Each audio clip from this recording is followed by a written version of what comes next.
तो कैसे हैं आप लोग। आज हम इस वीडियो के अंदर एक मिक्सर ग्राइंडर को ठीक करना सीखेंगे। मेरे पास ये मिक्सर ग्राइंडर घर में था। इसके अंदर एक दिन एक प्रॉब्लम आ गई। मुझे मेरी वाइफ ने बताया कि मिक्सर चल नहीं रहा है तो आज खाना नहीं मिलेगा। मैंने कहा ओह गॉड, अब लॉकडाउन में मिक्सर ख़रीदने कौन जाए। तो मैंने सोचा क्यों ना इसे घर में रिपेयर कर लें। पहले इसे खोलने में काफ़ी स्ट्रगल हुआ, उसके बाद इसकी प्रॉब्लम ढूंढने में काफ़ी स्ट्रगल हुआ और मुझे ढूंढते ढूंढते काफ़ी कुछ सीखने को मिला। तो आइए आपके साथ ये सारी नॉलेज शेयर करते हैं।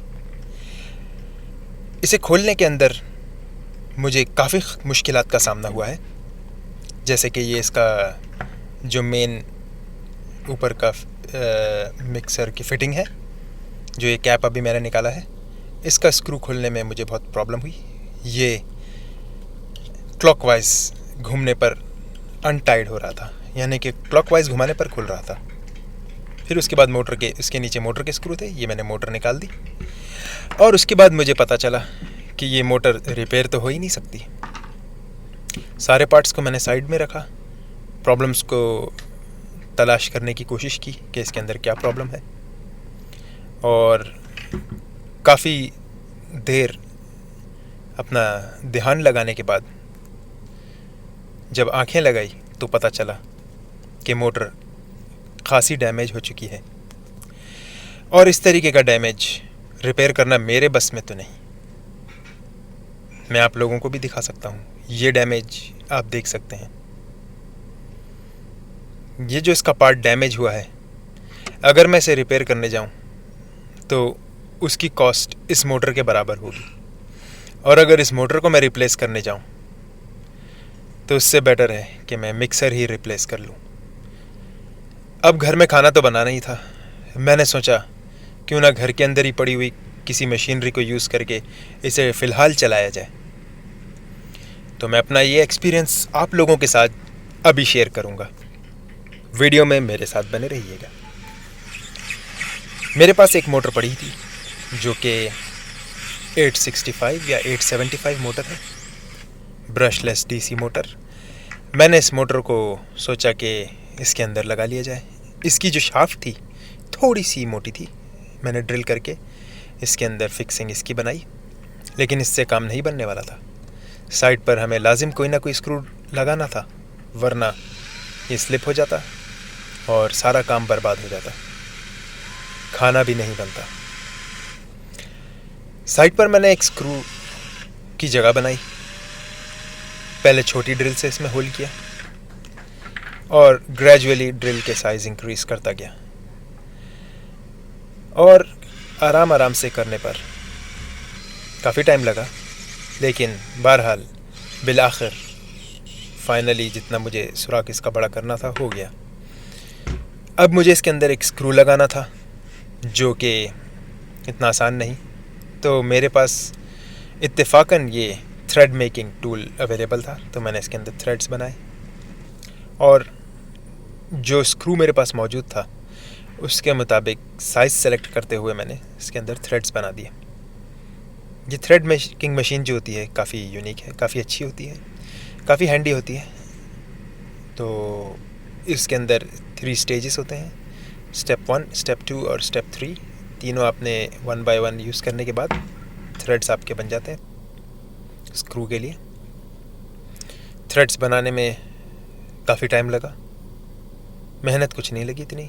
बस ये है कि पहली बार मैंने किया है। टूल मेरे पास पहले से अवेलेबल था, लेकिन इसे मैंने आज तक यूज़ नहीं किया था।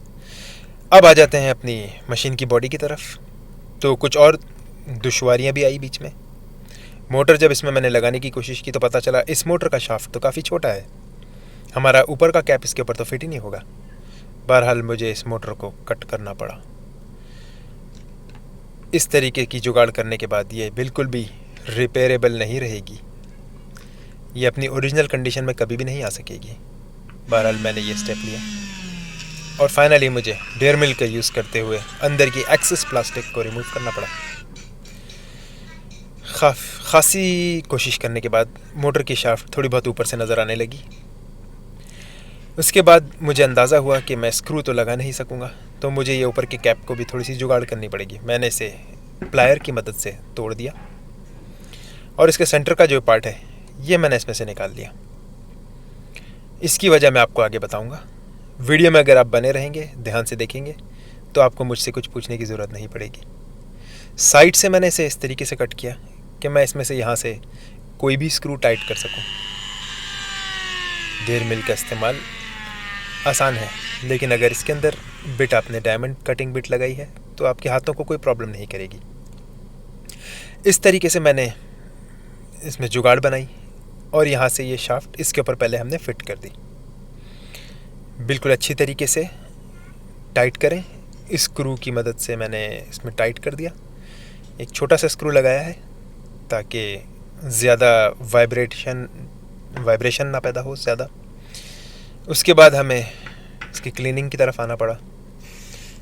WD-40 स्प्रे करके एक पेंट ब्रश और एक टूथ ब्रश की मदद से मैंने इसमें सफाई शुरू कर दी। अब आप सोच रहे होंगे कि ये मशीन इतनी गंदी कैसे हुई।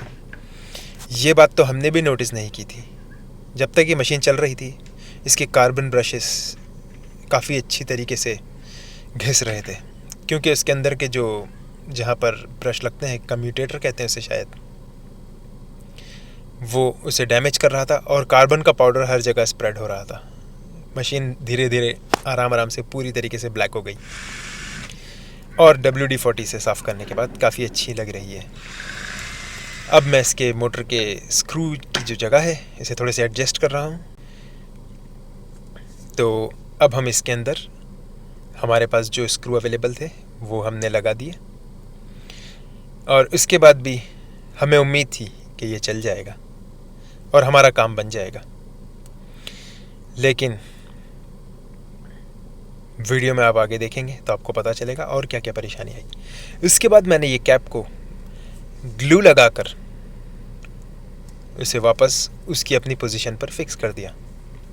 साइड पर जो कटिंग बनाई थी वहाँ से स्क्रू आ गया और कोई चीज़ किसी को डिस्टर्ब नहीं कर रही। बस इसे ज़रा बैलेंस में जोड़ना था। अब आ जाते हैं वायरिंग की तरफ।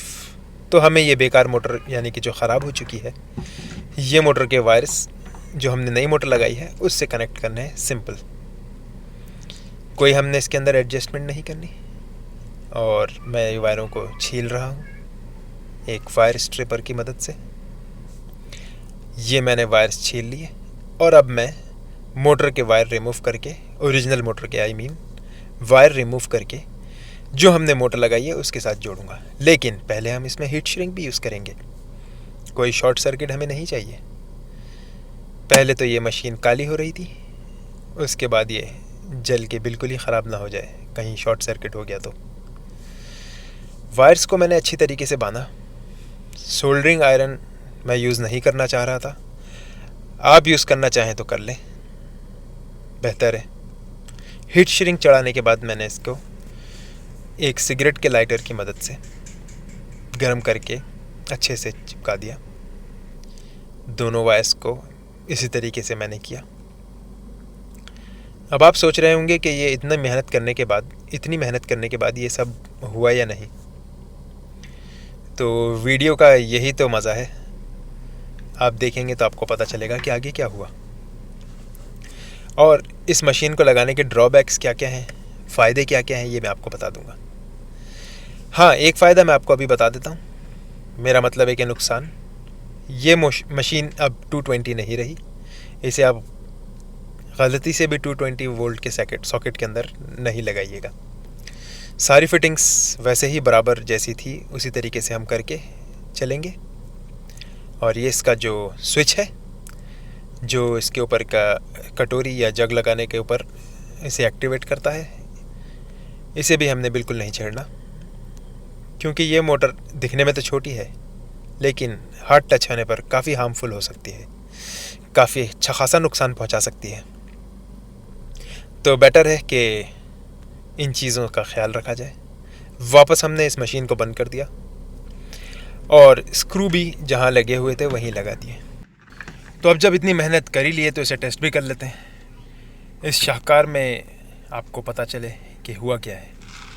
काली मिर्ची का इंतखाब किया है हमने और इसे चलाने के लिए मेरी ड्रिल मशीन की बैटरी, कॉर्डलेस ड्रिल की बैटरी मैं इसमें यूज़ करूँगा, जो कि 25 वोल्ट है। तो वीडियो को एंड तक देखकर लाइक, शेयर और सब्सक्राइब ज़रूर कीजिएगा।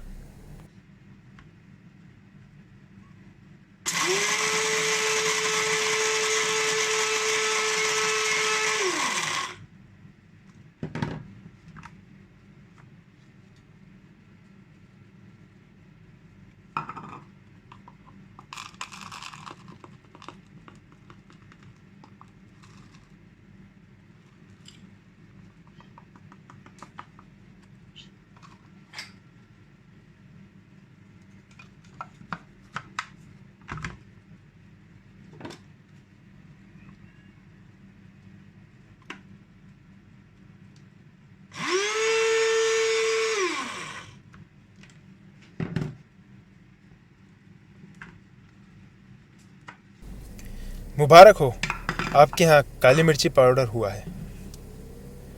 ये मोटर हाई स्पीड ज़रूर है लेकिन हाई टॉर्क नहीं, तो इससे बराए मेहरबानी हैवी लोड वाली चीज़ों को ग्राइंड करने की कोशिश ना करें, वरना कुछ भी हादसा हो सकता है और कोई भी डैमेज हो सकता है। अपना ख्याल रखिएगा। इसी तरीके के जुगाड़ों को देखने के लिए इस चैनल को सब्सक्राइब करके रखें, बेल आइकन को प्रेस करें। अल्लाह हाफिज़।